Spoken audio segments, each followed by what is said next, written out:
today, Austin? Today we're doing the all-access ship tour. And we have to be there at 1:15 on deck 4 at the dining room. And we're going to be on time. We're going to be close. It's going to be close. All right, here we go. Let's see. Oh, the meeting place was 1:15 at dining room on Deck 4. Deck 4. So, right here, we're heading in. Let's see what we got going on. Casino, smoky as ever. All right, here we are at the dining room. Let's go see what it's all about.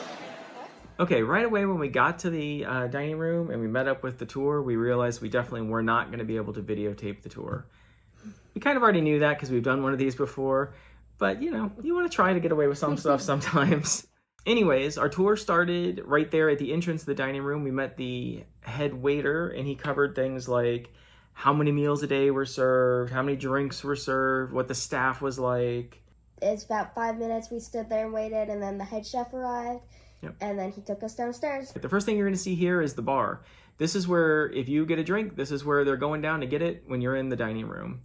It's all locked up in a cage. There'd be a bartender in there serving the drinks out to the waiters that would then take them upstairs. Same thing with your sodas. Everything is prepared right here in this section. Looks like they've got fountain machines and all that stuff. This is the dishwashing line. This is where the dishes go in, they get all hot and steamy and come out. He was pretty proud of this section. I like the hot plates. Yeah. The hot plates are... Hot plates are positive. All right, this is the actual serving line. So as the cooks are preparing the meals and they're putting on plates and putting them up, this is where your server will come and pick up the plates. And in each section, you can see there's a little sign up there at the top of those. And those have a picture and the description of what each plate should have on it and which meal it's for. That way they know where to go. What's in this picture? Over here, I got a picture of the New York strip steak. That's my signature dining room meal. That's what Austin likes when we're in the dining room. All right, next we're in the bread rolling area. Oh, with bread rolling. Yeah, so this guy's rolling the bread. Well, the machine next to him is rolling the bread, but it's his job to take it out of the machine and put it on this tray. No gloves. So this one guy touches every roll that comes out and every roll that gets served on the ship. He gets sick. The entire ship is in lockdown. Yeah, that's good. I mean, granted, the bread's got to be cooked still, so it's probably not a big deal. But yeah. Here we have some loaves that have already been put up on cooling racks, which is kind of neat. It's a lot of bread. Yeah, there's a lot of bread, but there's a lot of people on the ship, so that's probably a quarter of the bread that's needed. So there's a couple of areas like this where we stopped and the chef gave us some details, and you can see we're all wearing N95 masks. Those were required for the tour. Oh, Austin got to get a picture with the lead chef. Yep, I got that on our last all-access tour. Yep, the navigator. Got that with the navigator. Back in 2019. Yep. Here is one of the signs we saw in the hallway. I mean, they're pretty serious about not bringing passengers down into these areas. Dismissal is a pretty harsh penalty. All right, so this is N95. This is the main corridor that runs down the center part of the ship, down on the crew deck. Up here on the right, we're going to actually go into some of the freezers. And the first one we're going to go into, I believe, is the vegetable freezer. The vegetable freezer. Cooler. It's not a freezer. This is a cooler. Cooler. Here he is, opening up the gate for us to enter. Yeah, there were actually, a lot of locks. There's a lot of security on those. The vegetables are on lockdown. You can see the step plate there at his feet. I actually tripped in that thing because you see there's only a plate on each side, and I was going out with the crowd and like stepped in the hole instead of on the plate. Yeah, I remember that. Good times. Yeah, good times. Here's all the carrots, onions, potatoes. They got everything in here. So what he told us was, well, first of all, he's been with Royal Caribbean for 27 years. He's been doing this. He's been on like Song of Norway. I watched a documentary about that. Kind of crazy. But these are all the vegetables that were left over. This was the day before the last day. This was our sea day, I think. Mm-hmm. That was the vegetables that were left over from the whole cruise. And he said that by the everything that they brought on board will be left over and be used on the first day of the next cruise. And the first 3 days. The first 3 days. So don't eat anything on the ship until like the fourth day. The fourth day is when you get the fresh food. Yeah, the fourth day. So here we're inside the fruit freezer, or fruit cooler, which is actually right next to the vegetable one. It's a little bit colder, I think. Probably like a tiny bit colder. Yeah, it was a pretty big freezer or cooler, but it also had about the same amount in it. Like they had worn down the stock about the same for the vegetables and fruit. Mm-hmm. Yeah, this one Negative 24 degree freezer. it's 24 degrees. It's not negative 24, but it's 24. You can see there on the thing. Negative 24. This is the meat freezer basically, and we got to step in here for just a few minutes, and then as we stepped in, we got hit by that nice cold blast of air coming out of the freezer. It was very cold, freezing. Literally.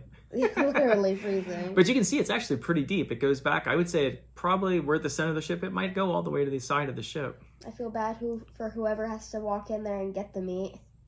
Yeah. You can see me there constantly freezing. Yeah, it was a little cool in this room. You can see they have cardboard down on the floor, so it's not so slippery. And if you look there in the middle of the photo back there, that's a pallet of lobster on the left-hand side. And I think there was another pallet as we were leaving too. So all the fresh lobster, pretty frozen. Yeah. But it was all delicious. We enjoyed it on the cruise. You enjoyed it on the cruise. Yeah, it's true. You're not a big lobster fan. I enjoyed it on the cruise.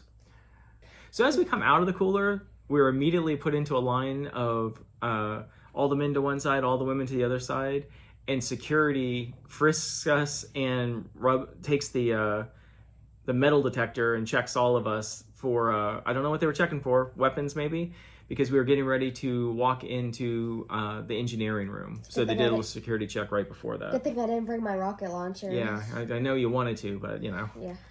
So engineering was kind of interesting. There was 2 engineers in the room. Was there 2? I think there was 3 at one point. Yeah. But you can see all the monitors all the way around the room. We were able to ask questions, and they were extremely knowledgeable, obviously. It was cool to be able to see the turbines running on some of the monitors in the background there. And, I mean, all the engines of the ship are controlled right from here. And I think they take care of the water systems from there as well, they said. And there was also a webcam there with, like, all different angles off the ship, like the front of the ship, the sides. Yep. This area I think we had 2 security guards with us in this area. Yeah, they were really secure in here. Yeah, this was no joke. There, you can see the black line going across the room, separating it. Obviously we had time to take a selfie. Yeah. Want to make sure we got that inside the engineering. Did we mention the earpieces? Everyone had to wear an earpiece so that we could hear, because there was a lot of areas on the tour that were very noisy. So the earpieces helped out a little bit on hearing what was being, as she was giving the tour. Yeah. All right, so after that, we headed back down the I-95 corridor. This time we're heading towards the luggage area. Well, where your luggage will go at the end of the night. Right there you can see all the luggage, the luggage carts. Yeah, all the carts. And it's kind of cool because they all collapse together. Yeah. So they take up a little bit less space. But they said, because this was the last day, that night that that area would be completely full. Yeah. And everything's sitting there waiting to go off the ship as soon as we got, clearance. Yeah. This area, I believe she was showing us that this is where they actually posted jobs, like on the ship. Like if you were working on the ship and you were looking for a new position, this would be where you would go to see the jobs that were posted, the openings that were posted. And you can see here they have some Royal Caribbean motivational posters and things in the hallway, which was funny because we get to the end of the hallway and then we saw this sign. I thought was funny about this was it's been 21 days since they had an accident, but it's 4 digits available on the sign. So they were thinking they were going to be able to go a whole lot of days without an accident, which I'm surprised because here we go down a staircase that is so ridiculously steep for the crew to have to use. And the steps were like it was steep and the steps were like this wide. Yeah, it was kind of crazy, but it's saving space, I guess. Yeah. So here we headed into the laundry room. Yeah. So you can see that big bin full of clean towels on the side there. So that's where your towels end up. Here he's pulling them. That's the washing machine that he's actually pulling all the clean towels out of and putting them in bins. Yep. So this guy touches all your clean towels before you get sick. Everybody's but those don't go through the washing. It's funny is this screen here on this machine is had a big warning sign that it was broken. So and it was beeping. And actually, this laundry room was very quiet compared to the one we did on the Navigator. Yeah, it was loud. Yeah. This one I think there was only 1 or 2 people working in the whole thing. So this is I forget what they say. I think this was an ironing thing. This is where when the sheets come out, this helps them get them folded and laid out flat. Over here, the super safe door. She pointed out how dangerous this door was or how safe it was. She said it's like, it's a watertight door. So it's safe, or whatever. We go to walk through it, and it immediately closes right behind us. She walks through it first to show us how safe it is, and as soon as we step up to it, and then it cut off before Dad could walk through. Right, that was on the way out. It was that way, or on the way in. It was that way. I forget. We went through this door twice. Yeah. But yeah, you can see and then I think the best part is coming up is her turning around and her reaction through the door as it's closing, and she's frantically pushing the button on the other side to get it to open back up. She cut herself off from her tour group, but it was pretty funny.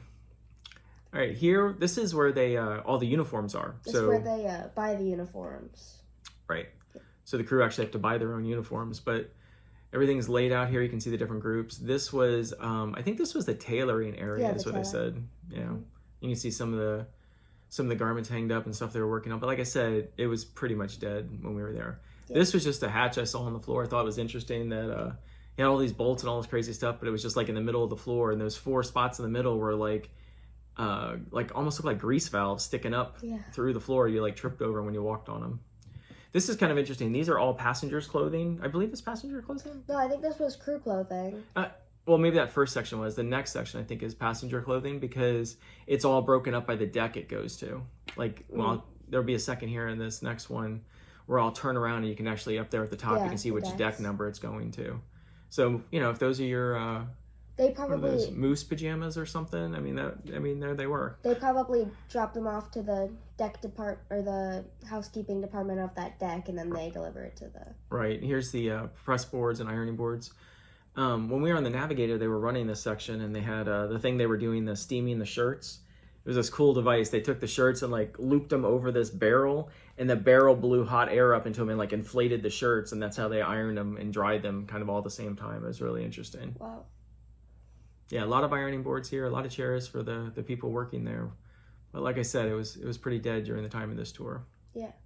Okay, after that we had to head down the stairs again. Yep, down the super safe stairs. You can see here the shot looking straight down. It was pretty far down. But once we got back, it's not a flamethrower. I should have brought mine with me. Yeah, this is an anti-flamethrower. We noticed this. This was actually right off the I-95 corridor also. This is some firefighting equipment, but the bazooka-like equipment on the side got us to stop and take a couple pictures of it. All right, so after that, we got on the elevators and we went to, which deck was it? I think it was deck, it was probably 11, yeah. So we went to deck 11. We had to wait there for about 25-30 minutes for a suites room tour that was going to the bridge to go through and do all their thing and then get out of there. Yeah. Once we got in here, down the left wing of the ship, they had all these plaques up on the wall, which was kind of neat. You could see all the different ports that the ship had been to, and here were some portraits of all the previous captains, and the current one. The current right, one. He's in the center there. Yep. And then after this, we proceed on to the end of the left wing, and there's a control panel there, and we took a selfie in front of it, and you can see in the background there, between those two guys there, you can see there's a little hand on the window, on the ledge. And so when we got in there, that's the first thing I asked them, like, what is this for? And nobody on the bridge seemed to know what it was for, or at least they didn't want to tell us what it was for. The only thing I can guess is maybe since the windows are tinted and it'd be hard to see, is maybe they're using it to wave to other ships, like when they pass, fairly close in harbor or something. Okay, this is kind of a cool piece of low-tech equipment they have up on the bridge. And this is a wind-up, basically, phone. And this way, if they lose power on the bridge, they can call down. You can see some of the other... over there on the right-hand side on that panel, you can see some of the other deck levels and locations on the ship, like engine room and things like that they can call to. So basically, they would turn the knob that's right there next to the phone to the channel they want, wind it up, and get on the phone, and it would contact them. Kind of cool. It's funny, though, that each station would be set up just like this, and in the upper right-hand corner of the panel, you can see this is Station 1, which is the bridge. And then on the cheat sheet on the other side, you can see that 1 is the bridge. So I don't know why they need to put the bridge on this one. I guess it just makes it simpler. They make all the same panels for all of them, but it was kind of interesting. Okay, and then on the other side of this panel that we're looking at right now, there was another control panel. And this one's a lot more high-tech than the previous one. I think this might be for the bow thrusters. I'm not really sure. I wouldn't know. Yeah.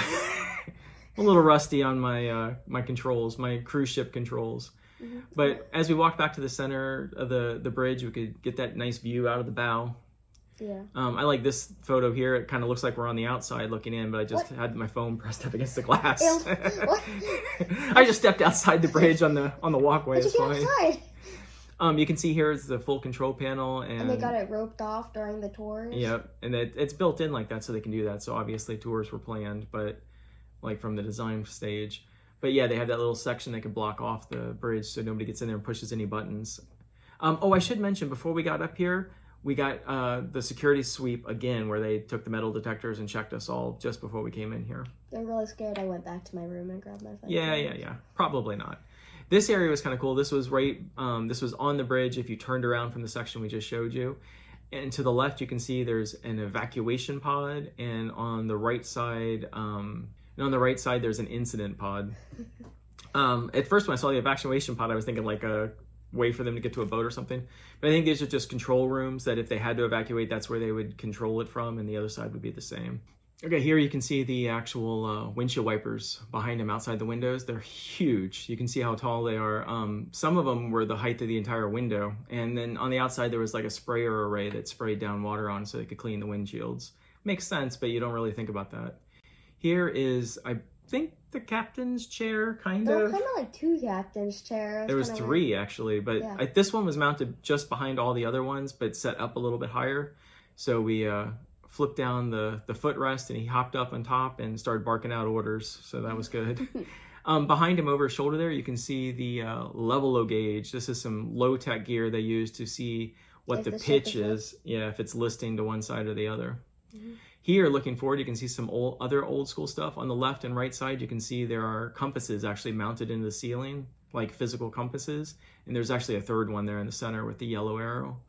But that's kind of cool to see that they got some old school tech up there. You figure if the power ever went out on the bridge, they would still need to know like what direction they were heading in. And if they had any system failures, they can always use that as backup. Here, I just noticed that these two pictures happen to be kind of close together and gave you kind of a 3D effect when you flip through them as I was editing. So there you go, 3D clip of the bridge for you. So here we are taking some pictures, and Austin and I decided to pull down the mask for a second for the pictures, and almost immediately you can see the security guard noticed and came over and told us to put our masks back on. I mean, I'm sure it was unrelated, but that was pretty much the end of the tour, as they took us out and we all went back downstairs. Okay, that was it. That's the end of our tour. I think we really enjoyed it. What was your favorite part? My favorite part was the negative 24-degree freezer that we walked into in a t-shirt. Yeah, that was pretty cool. Yeah, it was pretty cold, actually. It was pretty cool. Oh, jeez. And my other favorite part was the bridge. I always like going up in the bridge because you can look out the front of the ship, you see the bow. You can look off the side of the ships on the wings. Yeah, the view up there was pretty cool. Yeah. And you got to sit in the captain's chair? Yeah. Kind of. All right, so that was our tour where we did have to wear an N95 mask that they provided for us. And at the end of the tour, they gave us the little all-access extra prize, which is or gift, Like which is knots? You learn how to tie nautical knots, but Austin already knows how to do all those. He's an old pro. 100%. Okay, a little bonus content. We mentioned there the all-access party gift that they gave us at the end, the ropes. So I just wanted to open these up and show you what was inside of them. So it's got a little seal down here at the bottom of the bag. You slide them out. Let me hold it up there so you can see it. Ooh, it's very nice, right? Yeah, very nice. On the back side, it has some information there you probably won't be able to see. But let's pop it open and see what it is. And you can see here it's a guide on tying nautical ropes. It actually comes with a little length of rope to practice with. So that was it. I just wanted to share that with you, show you what was in that package. All right, guys. Thanks for watching. We'll catch you later. Bye. Bye. Okay, so thanks for watching. Don't forget to like, subscribe, and hit the notification bell and see where we're going next. Bye for now.